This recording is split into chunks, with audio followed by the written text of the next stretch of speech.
हम लोग circular motion की बात कर रहे थे, तो सर्कुलर मोशन में हम लोगों ने एंगुलर वेलोसिटी को जान लिया, लीनियर वेलोसिटी को जान लिया, और एंगुलर वेलोसिटी लीनियर वेलोसिटी में क्या रिलेशन है उसको समझ लिया। आज हम बात करेंगे एंगुलर एक्सीलरेशन। ठीक है, एंगुलर एक्सीलरेशन यानी कोणीय त्वरण।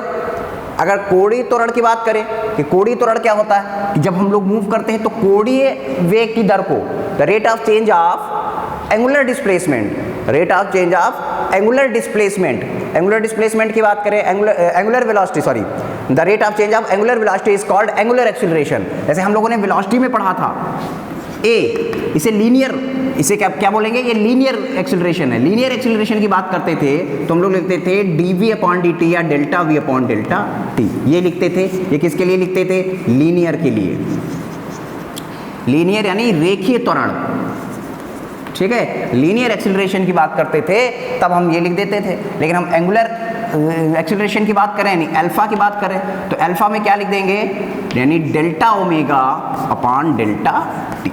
ये क्या हो जाता है, यानी रेखीय कोणीय वेग परिवर्तन की दर को, कोणीय वेग परिवर्तन की दर को क्या कह देते हैं, कोणीय त्वरण कह देते हैं। अब अगर इसकी बात करें कि इसमें हो गया, तो अल्फा बराबर, इसको कैसे लिख लेंगे, limit del t tends to 0, और ये हो जाएगा delta omega upon delta t, यानी इसको कैसे लिख लेंगे, अल्फा बराबर d omega upon d t. D omega upon d t की बात ये हो जाएगा। अब रिलेशन कि ए और अल्फा में क्या रिलेशन, अगर इन दोनों की रिलेशन की बात करें कि इन दोनों में क्या रिलेशन है, ए और अल्फा में, यानी लीनियर एक्सीलरेशन और एंगुलर एक्सीलरेशन में क्या रिलेशन है, यानी कोणीय वेग और रेखीय वेग में क्या रिलेशन है, आइए इसको फाइंड आउट करते हैं।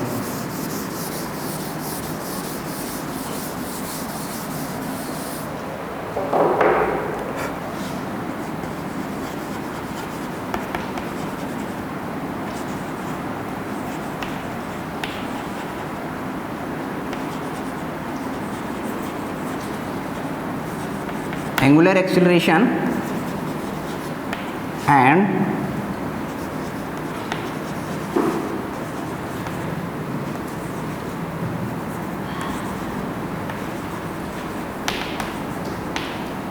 ठीक है, यानी इसे काहे से लिखते हैं, एंगुलर वाले को, एंगुलर एक्सीलरेशन को अल्फा से, और इसे काहे से लिखते हैं, इसे ए से लिखते हैं। अब इसमें और आपको रिलेशन बताना है कि क्या रिलेशन होता है।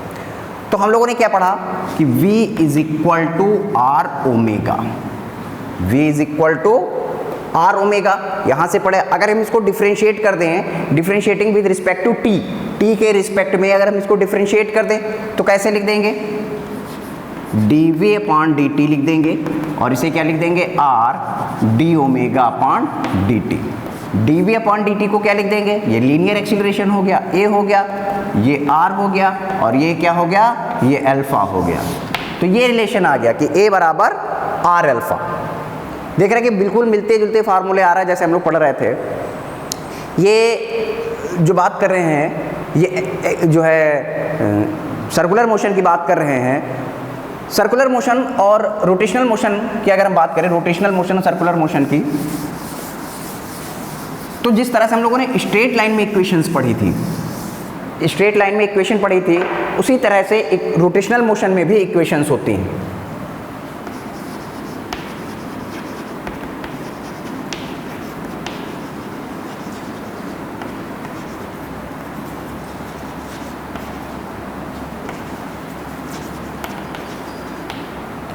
Equation of rotational motion, rotation मतलब घूर्णन गति। जब कोई पिंड अपनी अक्ष के परितः घूर्णन करता है, घूमता है, तो उसे रोटेशनल मोशन कहते हैं। जब सराउंडिंग अपनी बॉडी की घूमता है, ठीक है, तो उसे हम लोग कैसा रोटेशनल मोशन कह देते हैं।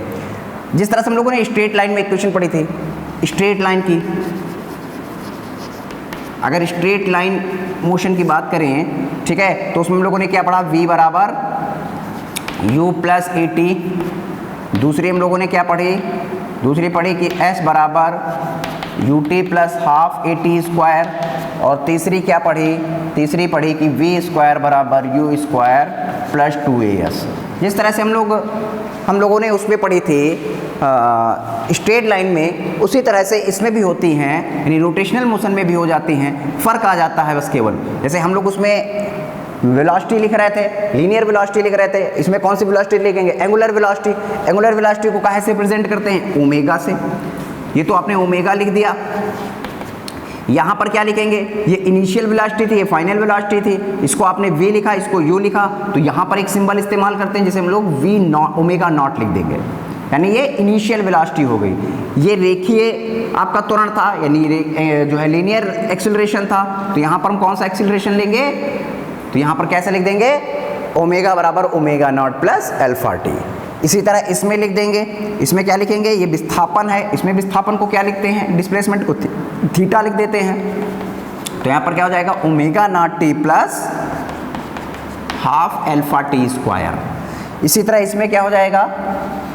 Omega square is equal to omega naught square plus 2 alpha theta, 2 alpha theta. तो ये आप देख रहे हैं, ये रोटेशनल मोशन की इक्वेशन है और ये स्ट्रेट लाइन मोशन की इक्वेशन है, ठीक है। तो ये दोनों आप देख रहे हैं कि एज इट इज सेम है।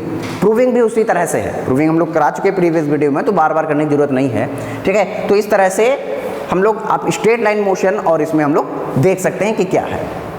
आगे बात कर लेते हैं।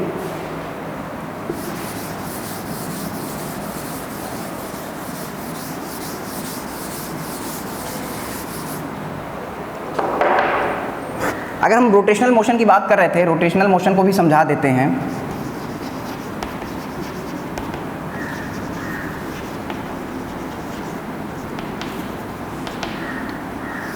रोटेशनल मोशन, रोटेट करना किसी एक्सिस के, मान लीजिए कोई एक्सिस है, इस एक्सिस के लॉन्ग जब कोई जो है बॉडी इसके इस एक्सिस के लॉन्ग मूव करती है, तो उसे हम लोग कैसा मोशन कह देते हैं?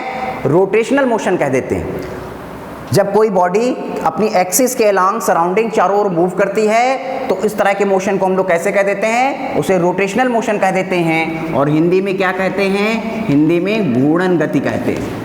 क्या कह देते हैं? घूर्णन गति, घूमना किसी एक्सिस के अलॉन्ग, किसी एक्सिस के अलॉन्ग जब कोई बॉडी मूव करती है तो उसे हम लोग क्या बोल देते हैं? उसे घूर्णन गति कह देते हैं। और इसमें एक चीज और आ जाती है, rigid body.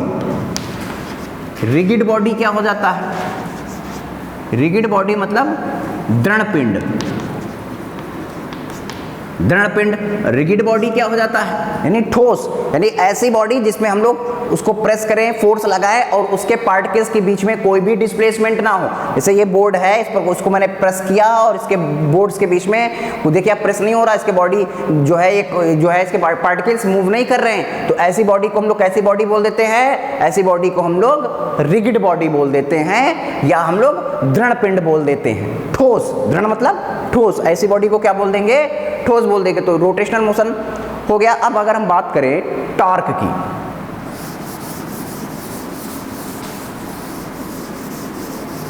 Moment of force 6th 7th 8th में भी पढ़ाया जाता है। टॉर्क की बात करें, जिसे हम लोग आघूर्ण कहते हैं, बल आघूर्ण, ठीक है, बल आघूर्ण कहते हैं, मोमेंट ऑफ फोर्स भी कहते हैं। तो अगर बल आघूर्ण की बात करें, बल आघूर्ण किसे कहते हैं? आघूर्ण की किसी, अगर हम बहुत आसान शब्दों में समझना चाहें कि क्या होता है, तो जब कोई बॉडी अपनी एक्सिस के लॉन्ग, पर्टिकुलर एक्सिस के लॉन्ग, ठीक है, मान लीजिए एक्सिस है, इसके लॉन्ग जब घूमता है, ठीक है, तो ऐसे मोशन को उसके हम लोग क्या बोल देते हैं? टॉर्क कह देते हैं, बल आघूर्ण कह देते हैं। इसका जैसे इसका बहुत बढ़िया एग्जांपल अगर आप देखें बल आघूर्ण का, तो देखा होगा दरवाजों के आसपास क्या लगा जाते हैं? साइड में एक तरफ कब्जे लगा दिए जाते हैं, दरवाजा एक तरफ से फिक्स्ड कर दिया जाता है कि यहाँ से हाथ में ना आ जाए इस तरह से। तो जब फिक्स कर दिया जाता है तो यहाँ से हम लोग क्या करते हैं? तो ये अपने एक्सिस, उसी एक्सिस के अलॉन्ग मूव करता है, उसी एक्सिस के अलॉन्ग मूव करता है, तो वहाँ पर क्या लग गया? वहाँ पर टॉर्क लग गया, ठीक है। अभी आघूर्णों का सिद्धांत बताएंगे, फार्मूला। और अगर इसकी मैथमेटिकल डिफिनेशन हमको बताएं, मैथमेटिकल डिफिनेशन किसे कहते हैं? कोई बॉडी है, इस तरह से कोई बॉडी है, उसको आप यहाँ से रोटेट कर रहे हैं, ठीक है, अब आप यहाँ से लगा रहे फोर्स लगा रहे हैं यहाँ से, तो ये इसकी परपेंडिकुलर डिस्टेंस हो गई, परपेंडिकुलर डिस्टेंस r कह दें। तो किसी बॉडी पर लगाया गया फोर्स और परपेंडिकुलर डिस्प्लेसमेंट को ठीक है। लंबवत दूरी, किसी पिंड पर लगाया गया बल और उसके अक्षों के बीच की लंबवत दूरी के गुणनफल को, उसके मल्टीप्लाई को क्या बोल देते हैं, उसके मल्टीप्लाई को हम लोग बोल देते हैं बल आघूर्ण। बल आघूर्ण कैसी राशि है, ये एक सदिश राशि है, ठीक है। उसके जब किसी बॉडी पर जो है किसी एक्सिस, जब किसी बॉडी पर फोर्स लगाते हैं तो उस पर लगाया गया फोर्स और उसकी एक्सिस से डिस्प्लेसमेंट डिस्टेंस, डिस्प्लेसमेंट जो है परपेंडिकुलर डिस्टेंस के मल्टीपल को क्या बोल देते हैं, मोमेंट ऑफ फोर्स बोल देते हैं, टॉर्क कह देते हैं। और ये कैसी क्वांटिटी हो जाती है, ये हमारी जो है स्केलर क्वांटिटी, वो सॉरी वेक्टर क्वांटिटी हो जाती है। ये वेक्टर क्वांटिटी हो जाती है, उसकी यूनिट क्या हो जाती है, न्यूटन मीटर हो जाती है। जब न्यूटन मीटर हो जाती है तो mL2T-2, ठीक है, mL2T-2 ये इसके यूनिट हो जाती है। आघूर्णों का सिद्धांत क्या कहता है, जो है किसी पिंड पर बल लगाते हैं, ठीक है, तो वो क्या कह रहता है, संरक्षित रहता है। संरक्षित रहता है कहने का मतलब है कि अगर हम दूरी को बढ़ा दें तो हमें बल कम लगाना पड़ेगा। आपने देखा होगा दरवाजे से जो कब्जे से हैं वो बेलन या हत्थे दूर लगाए जाते हैं। दूर लगाए जाते हैं क्यों, दूरी को बढ़ा दिया जाता है उसकी। अक्ष से दूरी जितनी ज़्यादा होगी, अक्ष से दूरी जितनी ज़्यादा होगी हमें बल उतना ही कम लगाना होगा।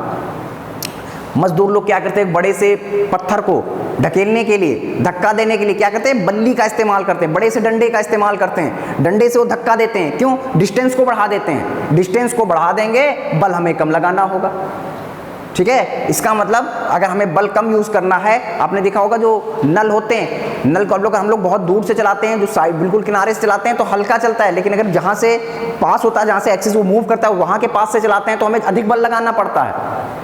ये आघूर्णों का सिद्धांत है। इसका सिद्धांत है आघूर्णों का, यानी बल जितना आपको रिड्यूस करना है, बल को रिड्यूस करने के लिए क्या करेंगे, डिस्टेंस को बढ़ा दीजिए, परपेंडिकुलर डिस्टेंस जो है उसको बढ़ा दीजिए, लंबवत दूरी को बढ़ा दिए, दूरी बढ़ा देते हैं तो बल हमें कम लगाना होता है, ठीक है। तो ये आघूर्णों का सिद्धांत कहलाता है।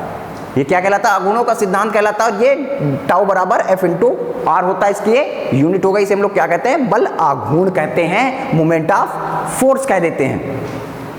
अब अगर हम एंगुलर मोमेंटम की बात करें,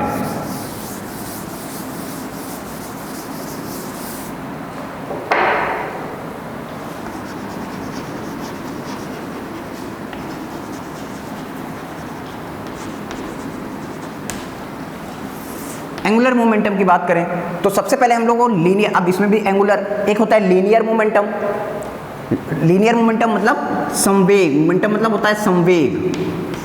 संवेग की बात करें तो संवेग में क्या बताया था, P बराबर काहे से डिनोट करते हैं, P बराबर mv, यानी इस रेखीय संवेग में बताया था कि उसके वेग और द्रव्यमान के गुणनफल को रेखीय संवेग कहते हैं, ठीक है। लेकिन हम यहाँ पर बात कर रहे हैं कोणीय संवेग की, हम किसकी बात कर रहे हैं, कोणीय संवेग की बात कर रहे हैं। कोणीय संवेग की बात करें तो कोणीय संवेग क्या होता है, कोणीय संवेग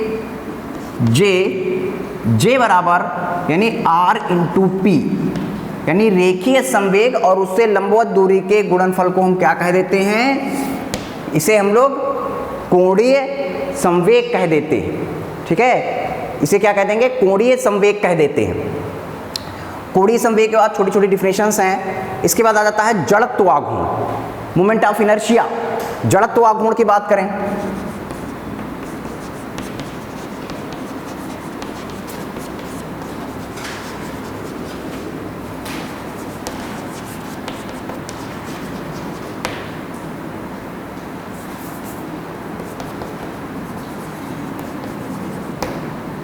मोमेंट ऑफ इनर्शिया, अगर हम जड़त्व आघूर्ण की बात करें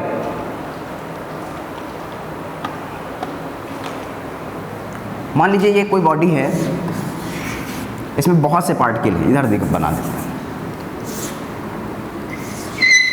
अब इसमें बहुत से पार्टिकल इस तरह से, ठीक है, ये इसकी एक्सिस हो गई, ये एक्सिस के अलॉन्ग घूम रहा है, M1 M2 M3 M4 बहुत से पार्टिकल Mn, ठीक है, और इनकी डिस्टेंस भी R1 R2 R3 R4 इस तरह से है। तो जो मोमेंट ऑफ इनर्शिया होती, मोमेंट ऑफ इनर्शिया I कहाँ से डिनोट करते हैं, I से, तो I बराबर क्या हो जाएगा, M1 R1 स्क्वायर, यानी उसके द्रव्यमान और बीच की दूरी के वर्ग के गुणनफल को मोमेंट जो है मोमेंट ऑफ इनर्शिया यानी जड़त्व आघूर्ण कहते हैं। लेकिन सभी कणों का ये क्या होगा, सम होगा, यानी M1 R1 square plus m2r2 square plus m3r3 square plus and so on, यानी इसको कैसे लिखेंगे, I is equal to summation mr square, I is equal to summation mr square. इसे हम लोग क्या कह देते हैं, इसे जड़त्व आघूर्ण कह देते हैं।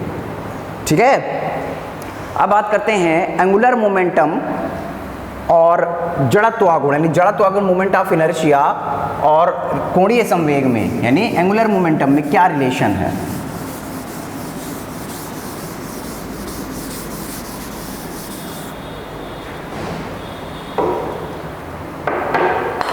अब इसको हम नेक्स्ट वीडियो में देखेंगे।